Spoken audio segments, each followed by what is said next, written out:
The Mayfair ballroom glittered as if every candle had been lit for younger women. Lady Charlotte stood beneath the great chandelier with Helena's silver filigree mask resting heavily against her face, and her ivory fan closed so tightly in her gloved hand that the ribs pressed into her palm. Around her, the masquerade moved in a golden blur of silk, feathers, pearls, and hidden smiles. Men bowed to girls half her age. Mamas whispered behind painted fans. The orchestra played as though no heart had ever been out of place in a ballroom. Charlotte was 43. She had long ago learned the geography of invisibility, the corner beside the potted orange trees, the shadow near the mirror, the safe distance from the supper room where gossip grew boldest. She was the unmarried sister of Viscount Hartwell, useful in the house, indispensable in the accounts, and nearly absent everywhere else. In her brother's study, she could quiet an angry tenant, draft a difficult letter, and catch a false charge in a lease before it ruined a family. In a ballroom, she was treated as furniture that had somehow worn gloves. Tonight she had made the mistake of wanting more. Helena's invitation to the Duke of Ashbourne's masquerade had arrived on gilt-edged card. Helena had woken that afternoon with one of her fierce headaches, the sort that dimmed her eyes and sent her to bed with lavender cloths at her temples. Charlotte had meant only to fold the card away. Then Mrs. Davies, the Hartwell housekeeper, had found her standing before the mirror with the unused invitation in hand. "Go, my lady," Mrs. Davies had said, tying the silver mask's ribbon with careful fingers. A woman may spend too many years being sensible. It is Helena's mask. It is your face beneath it. That had sounded brave in the quiet of her chamber.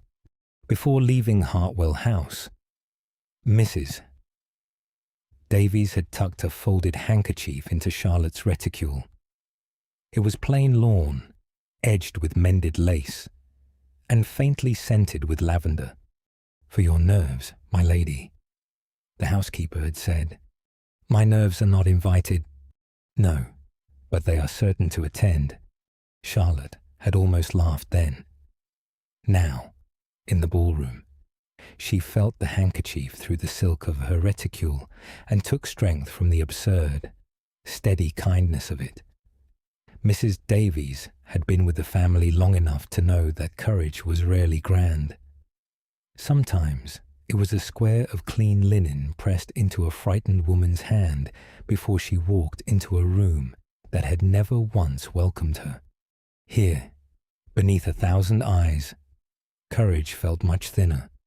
Lady Aldenmere stood across the ballroom, jewelled mask lifted on a stick, watching Charlotte with the particular interest of a woman who preferred bloodless wounds. Lady Aldenmere ruled the gossip mill of the season. She knew which daughters wore last year's gowns altered at the seams, which widows had creditors, which brothers gambled, and which unmarried sisters might be shamed back into silence. If she discovered that Charlotte had come under Helena's invitation, wearing Helena's mask, the tale would not be harmless. It would become desperation, presumption, a spinster's attempt to catch a duke by trickery. Charlotte had only wanted one evening in the light, one evening near Edmund, Duke of Ashbourne. He stood not 10 paces away, tall and severe in black evening dress, his own mask plain and dark against the strong lines of his face. He was 48, a widower, and a man London had pronounced cold because it found him difficult to use. Years of rumour had taught Charlotte only this. He had once trusted badly, and now he trusted almost no one. Yet she had seen his name on quiet subscriptions, his seal on tenant petitions, his carriage outside poor solicitors' offices where fashionable men never went. Beneath the sternness, she suspected, stood a hidden romantic who had survived by pretending not to want anything tender. He should have looked past her. Men always did. Instead, the Duke of Ashbourne looked directly at Charlotte, as if the mask hid nothing at all. She forgot the next breath. The crowd shifted behind him, a glittering tide of younger faces, but his gaze did not follow them. It remained fixed on the woman in the altered silver gown, the borrowed mask, and the closed fan held like a shield. Then Helena appeared at Charlotte's side. Her younger sister's green silk flashed sharply in the candlelight. The headache had evidently lifted, or pride had proven stronger than pain. Helena's eyes moved from the silver mask to Edmund, then back to Charlotte. "You wore it," Helena whispered. "My mask." Charlotte did not lower her eyes. "You were unwell, and so you thought to become me?" "No," Charlotte said quietly. "I thought to become no one at all." Helena's mouth tightened. "Lady Aldenmere is watching." "I know. She will say you used my invitation. She would say worse if I breathed too loudly near a duke." Helena looked toward Edmund, who had taken one measured step closer.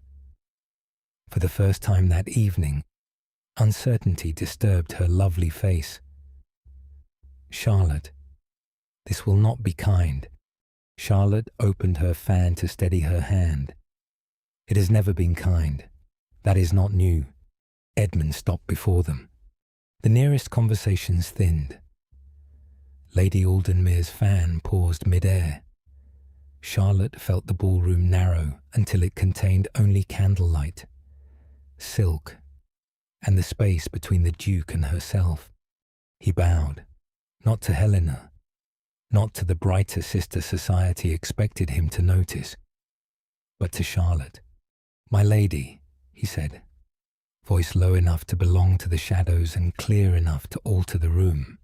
Charlotte curtsied. "Your Grace." Helena waited. So did everyone else. Edmund's gloved hand lifted slightly, palm open, formal and careful. "I believe Lady Charlotte owes me a contradiction." The word startled the air from her. "A contradiction? Your brother told me last week that no one in Kent could untangle hostile estate correspondence as swiftly as you." I dismissed it as sibling exaggeration. His gaze moved briefly to her fan, then back to her eyes. "This evening I find myself with a water rights dispute that may cost several tenant families their summer crop. I would be grateful to be proved wrong." Charlotte heard what he had done. He had not asked her to dance. He had not praised her gown. He had given the room a practical reason for his attention, and her a public dignity that gossip could not easily soil. Lady Aldenmere's eyes sharpened. Charlotte closed her fan. "If the matter concerns tenants, Your Grace, I will look at it." Helena's fingers brushed her sleeve. This time, the touch did not sting. It felt almost like apology. "The library is quieter," Edmund said. "Mrs. Davies is already there, at your brother's request. He sent her with copies of the Hartwell leases for comparison." Mrs. Davies, sensible, watchful Mrs. Davies. Charlotte's breath settled. "Then the room is properly witnessed," she said. A faint warmth touched Edmund's eyes. Precisely. The library lay beyond the ballroom's golden roar, down a corridor where the music softened into a distant tremble. A grand clock ticked in the corner. Beeswax and old leather scented the air. On the long oak table waited a parchment map, several sealed letters, a tenant statement, and a small tray of tea. Mrs. Davies stood beside the hearth in her best black silk, hands folded, expression calm enough to steady a regiment. "My lady," she said, "I took the liberty of asking for tea without sugar. Charlotte glanced at the tray, then at Edmund. "I did not know anyone had noticed." Edmund moved the inkwell nearer her hand. "Some details are worth noticing." The words were plain. The effect was not. Charlotte bent over the map before her face could betray her. The River Thorn divided the Ashbourne northern lands from Lord Chelford's estate. A newer line had been drawn in darker ink, aggressive and convenient, cutting 3 Ashbourne tenant farms from the main tributary. "Chelford claims the boundary shifted with the flood of 1804, Edmund said from the opposite side of the table. Charlotte traced the older line with one gloved finger. "Water may shift. Legal memory should not. This mark is from the 1792 survey." "Was it witnessed?" Edmund placed a folded document beside her. "By 2 tenants and a magistrate. Then Chelford cannot own the river by redrawing it after a storm." She opened the tenant statement. "But a direct challenge will take months, and he likely expects you to spend more than the water is worth." "The water is worth 3 farms." Charlotte looked up. For a moment, the Duke's mask did not make him look colder. It made him look like a man holding back a great deal of feeling because he trusted paper more than speech. "Yes," she said softly. "Then we do not challenge first. We offer a covenant of shared maintenance acknowledging the original boundary, while granting him seasonal crossing rights near the lower ford. He gets use without ownership. Your tenants keep access. If he refuses, he appears unreasonable before any magistrate." Mrs. Davies gave one tiny approving cough from the hearth. Edmund stood very still. "You saw that in 5 minutes. I have spent 20 years reading angry men's letters. They repeat themselves." His mouth almost moved into a smile. Charlotte took up the pen and drew the draft toward her. Here, at last, was ground that did not shift beneath her feet. Words, clauses, consequences. Charlotte had known water disputes before. Her brother's tenants had once nearly come to blows over a mill stream that one man had blocked with stones in the night. She had sat for 3 hours in a coal parish room, listening while both men shouted, then asked one question no gentleman had thought important. Whose sheep had watered there before the fence was moved? The answer had saved them a lawsuit and a harvest. That memory steadied her now. She drew the Ashbourne map closer and weighed not only ink and boundary, but hunger, pride, and winter debt.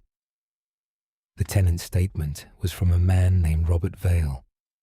His handwriting slanted, as if he had written by poor light after a long day in the fields. "My lower meadow fails if the stream is stopped," he had written. "My boys cannot carry enough water by cart." Charlotte read the line twice, because paper could make suffering tidy if one was not careful. "Robert Vale has 2 sons?" she asked. Edmund's head lifted. 3. The eldest walks with a crutch after a cart accident. Then Chelford knows they cannot haul water from the upper ford. He is not merely claiming land. He is choosing the weakest farm first. A quiet fell over the table. Mrs. Davies set another candle down beside the map.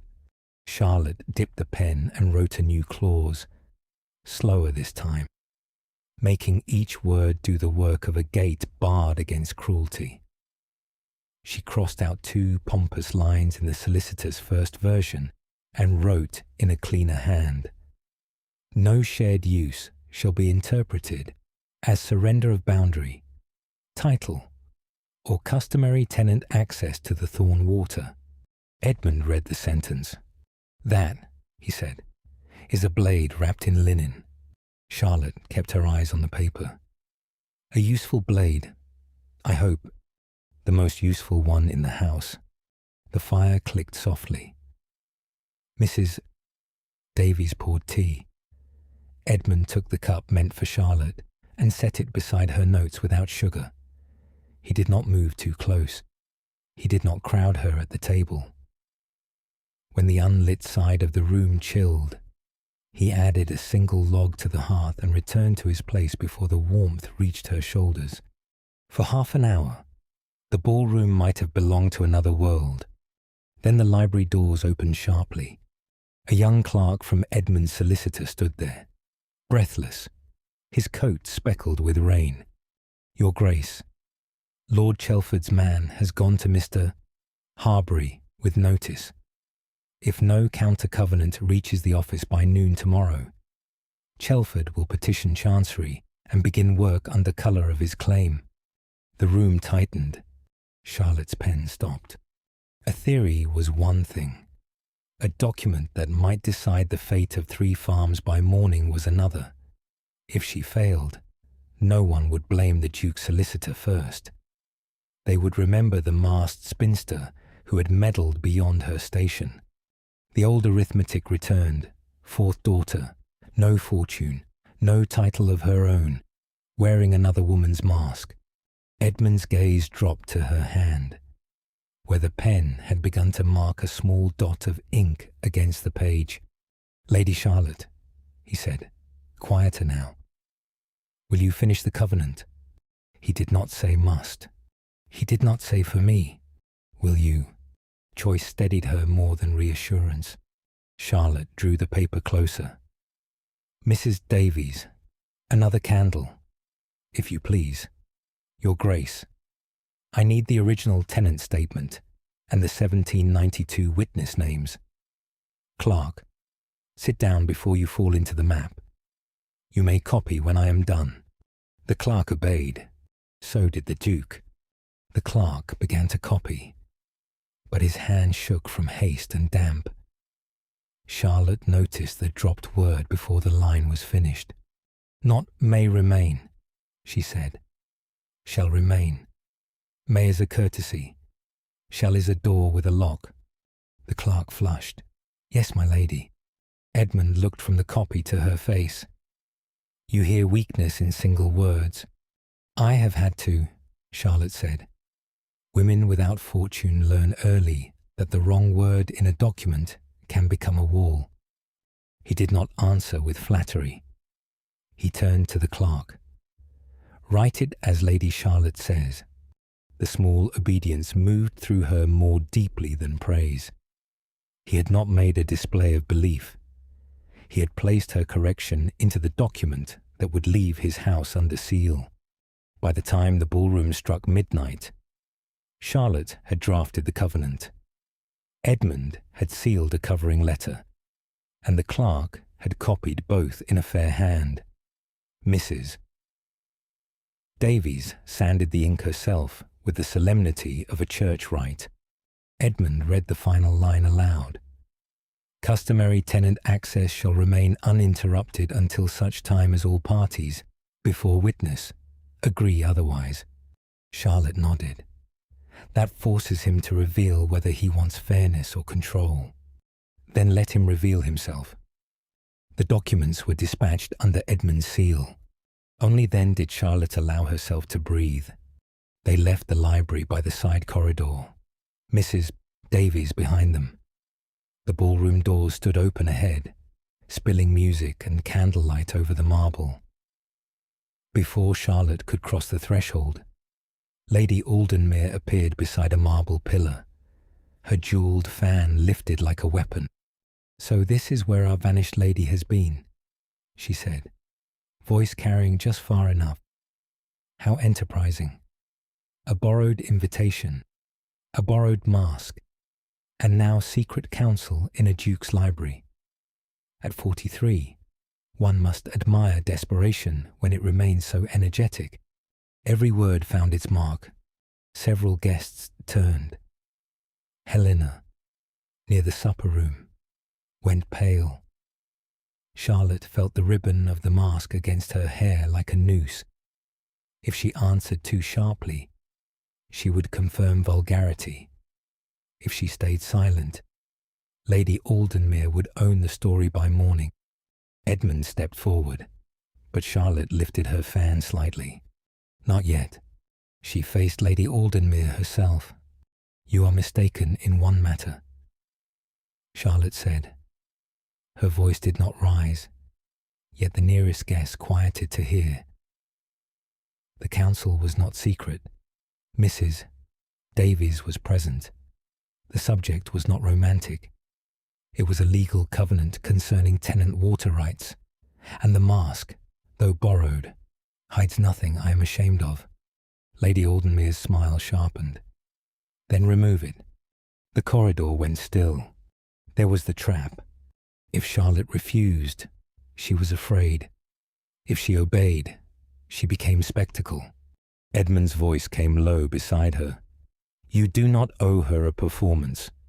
The sentence did what his protection alone could not. It gave her space to choose. Charlotte looked across the hall at Helena. Her younger sister stood frozen, one hand at her throat. Then, slowly, Helena stepped forward. It is my mask, Helena said, voice trembling but clear. I lent it to my sister. Charlotte turned. Helena swallowed. Not well, not generously, but I will not let Lady Aldenmere make ugliness of it. Charlotte wore it because I was ill, and because I have taken too many rooms for granted. For the first time that night, Lady Aldenmere had no immediate answer. Mrs. Davies moved to Charlotte's other side. And I tied the ribbon. My lady, if there is blame to be distributed, I shall accept my portion with tea. A few startled breaths almost became laughter. Edmund then addressed the corridor, his tone calm enough to be lethal. Lady Charlotte's counsel tonight has likely saved 3 tenant farms from a ruinous dispute. If any guest wishes to call competence desperation, I advise them to do so where I cannot hear it. Lady Aldenmere's fan trembled. Charlotte touched the ribbon of the silver mask. Not for her, Edmund said softly. Only for Charlotte. Only if you wish. Charlotte looked at Helena. Then Mrs. Davies. Then the Duke, whose black mask still hid half his face but not the respect in his eyes. She untied the ribbon herself. The silver mask came away.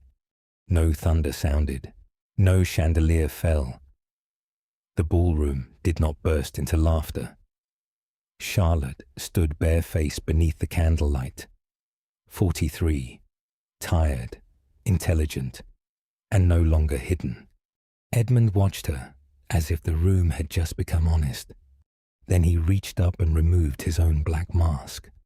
The gesture moved through the corridor like wind through flame. A duke who had hidden behind severity for years stood uncovered beside the woman everyone had expected to shrink. He bowed to Charlotte. Not a polite nod, not a gesture for gossip. A deep, formal bow, given before the watchful ton. Charlotte's hand tightened around the silver mask, then loosened. She curtsied in return, slow and steady, her eyes meeting his as an equal. The music faltered, then resumed, but the room had changed. The carriage ride back to Hartwell House after the masquerade was quiet. Helena sat opposite Charlotte, the folded silver mask between them on the seat. For once, her younger sister did not fill the silence with complaint. Rain traced the window glass in crooked silver lines. The wheels struck puddles. Charlotte watched the blurred lamps of Mayfair pass by and waited for the familiar shame to arrive. It did not when they reached home. Mrs. Davies opened the door before the footman could knock. She took one look at Charlotte's uncovered face, Helena's pale eyes, and the mask in Charlotte's hand. Well, the housekeeper said, I see the evening has acquired consequences. Helena gave a small, broken laugh. Then she did something Charlotte had not expected. She took the mask, turned to Mrs. Davies, and held it out. "I was unkind," Helena said. "Not only tonight." Mrs. Davies accepted the mask as if receiving a sacred object. Most people are, when they are frightened of becoming ordinary. Helena's eyes filled, but she did not look away. "Charlotte has never been ordinary." "No." Mrs. Davies replied, "You have merely been late to notice." Charlotte might have softened the words to spare Helena. She might once have done so. Instead, she let truth stand in the hall between them. Not cruelly, but firmly, like a chair finely placed where an exhausted person might sit. Helena crossed the space and took Charlotte's hands. "I am sorry," she whispered, "for the mask, for the invitation, for every room I entered first and assumed you would not mind following." Charlotte looked down at their joined hands. Helena's fingers were cold. "I did mind," Charlotte said. Helena flinched. Then Charlotte squeezed once. "But I do not wish to spend the rest of our lives counting only what we did badly." Mrs. Davies cleared her throat very loudly. "Then I shall order tea without sugar for one lady, sweetened for the other, and strong for myself." That night, Charlotte slept with the silver mask on the writing desk, not hidden in a drawer. The next morning, the practical world answered. Mr. Harbury returned a signed acknowledgement before breakfast.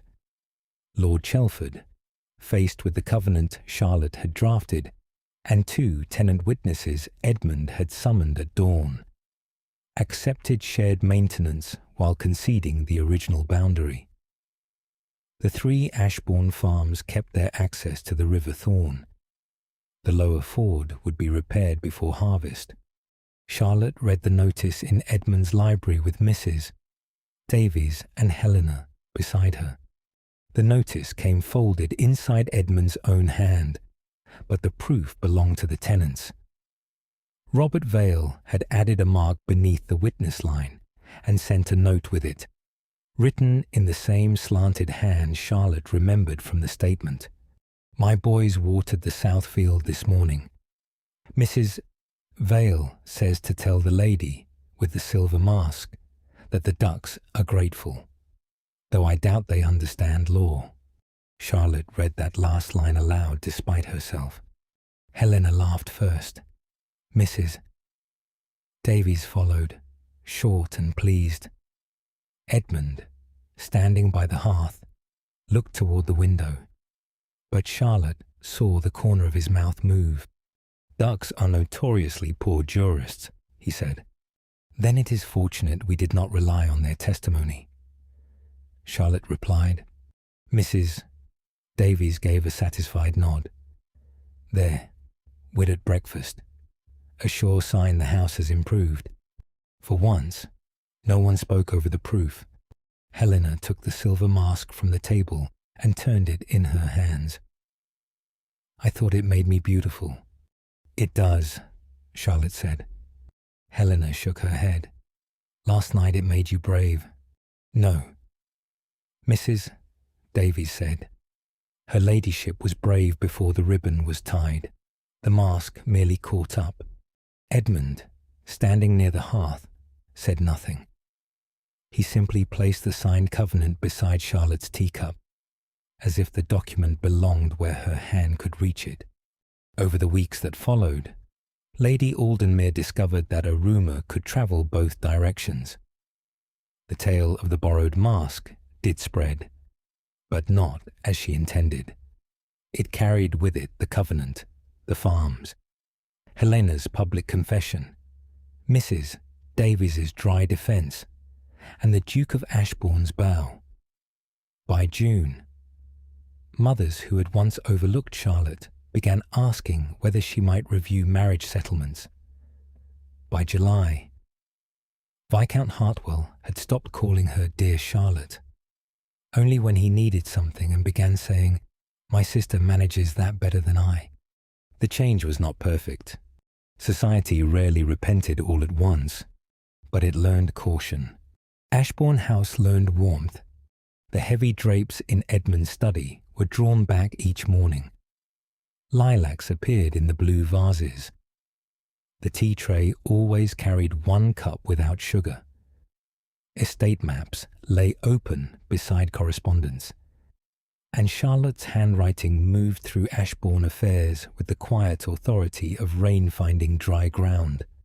On the 12th of July, Edmund invited Lord Chelford, Mr. Harbury, the tenant witnesses, Helena, Viscount Hartwell, and a small circle of guests to a formal dinner at Ashbourne House. Lady Aldenmere was not invited. No one asked why. The dinner was smaller than a ball, and therefore more dangerous in a different way. In a ballroom, one could disappear behind noise. At a dinner table, every pause had a chair.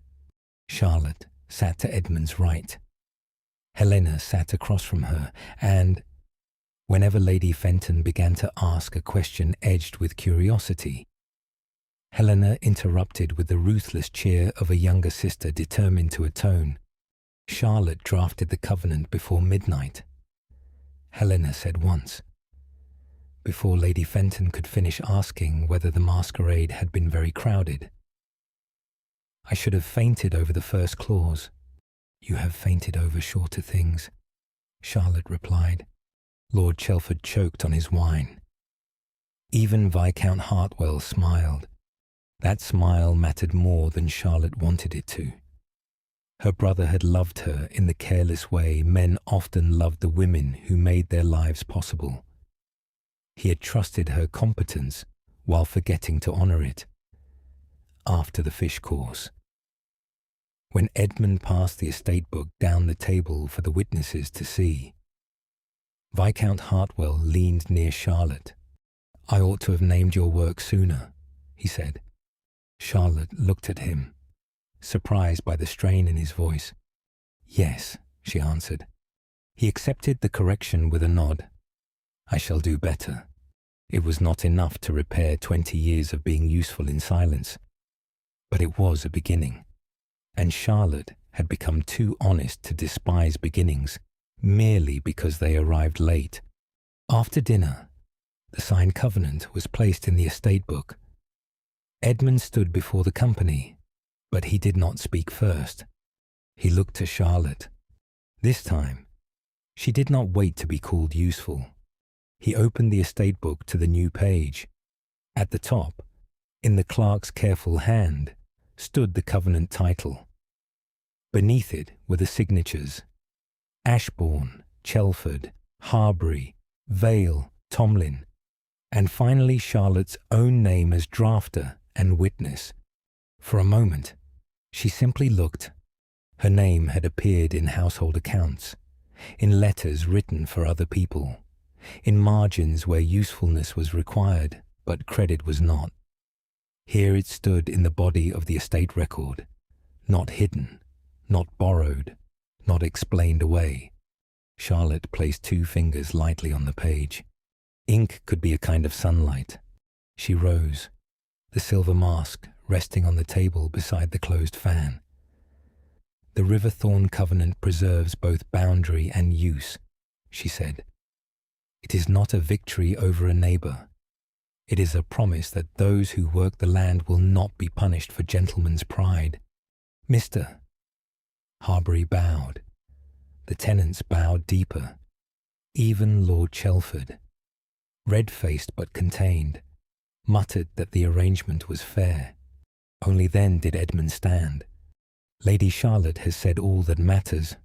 In the quiet that followed, he lifted the silver mask from the table. "May I?" he asked. Charlotte nodded. He did not place it on her face. He set it beside the estate ledger. "There," he said, "where it belongs, not hiding her, witnessing her." Later, when the guests had gone and the house had settled into its summer hush, Charlotte stood with Edmund in the study.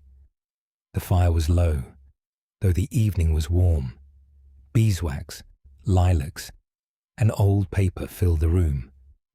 On the desk lay the silver mask, the River Covenant, and a cup of tea gone cool because neither of them had remembered to drink it.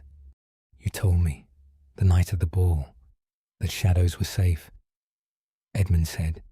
Charlotte touched the mask's pearl edge. "I was wrong." "No." His voice gentled. "They were safe. They were simply too small for you." The words reached some long-neglected place in her and did not bruise it. She looked at him then, at the man who had not asked her to be younger, softer, easier, or less exacting. He had only made room at the table and waited until she chose to stand in the light. "Your Grace," she said, the title softer than before. "Edmund," he answered. Her hand rested on the ledger between them. "Edmund," she said. It was not a grand declaration. It was better. It was a door opening. By the end of the season, Charlotte no longer stood near mirrors to disappear into their edges. When she entered a room, Helena found her first. Mrs. Davies sent tea without sugar before anyone asked. Edmund offered his arm in public and his silence in private, both with equal care. A fortnight later, Lady Aldenmere attempted one final manoeuvre, at a morning call crowded with lace caps and sharp ears. She remarked that Ashbourne's admiration seemed to have made a clerk of Lady Charlotte and a romantic of himself. The room waited, hungry for another wound. Charlotte was there by invitation, seated beside Helena, a cup of unsweetened tea cooling in her hand. Edmund stood near the mantel, but he did not move to answer for her. He waited, as he had waited before. Charlotte set down her cup. "If by clerk you mean a woman who can read what others sign, I accept the description," she said. "If by romantic you mean a man who values the lives of tenant families over the amusement of drawing rooms, I can only hope your ladyship finds herself surrounded by more romance than she deserves." Helena made a small sound into her handkerchief. Mrs. Davies, who had no official reason to be in that drawing room, and yet somehow was, discovered an urgent need to straighten the tea tray. Lady Aldenmere did not call again. That small victory did not become the subject of public song. It did not need to. Some battles are won when a woman hears the insult, answers it, and finds that her own voice does not tremble. The silver mask remained in the study, not worn, not hidden, but placed beside the Ashbourne estate book as a reminder that a woman may borrow courage for one night and discover it had been her own all along. A mask may hide a face for an evening, but it cannot hide a woman who has finally chosen to stand in the light. The end. Fireside outro. Stay a little longer beside the fire, where the silver mask rests beside the ledgers. The lilacs breathe softly in the vase, and the kettle has just begun to sing. Which moment stayed with you most? Charlotte, removing the mask by her own hand. Helena, choosing truth before the tongue. Or Edmund bowing to the woman everyone else had overlooked. A borrowed mask may begin the story, but courage is what remains when it is set aside.